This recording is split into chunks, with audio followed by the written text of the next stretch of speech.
Маємо Chevy Malibu 17 року. Здовше був. Стартер допалили, бо то, що генератор, машина дуже довго стояла.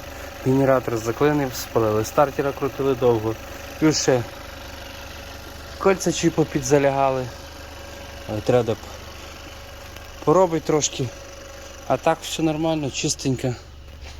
Чистенька машинка по енджину, по цьому всьому взагалі чистенька. Ну, така собі трошки має наворотів всяких всередині.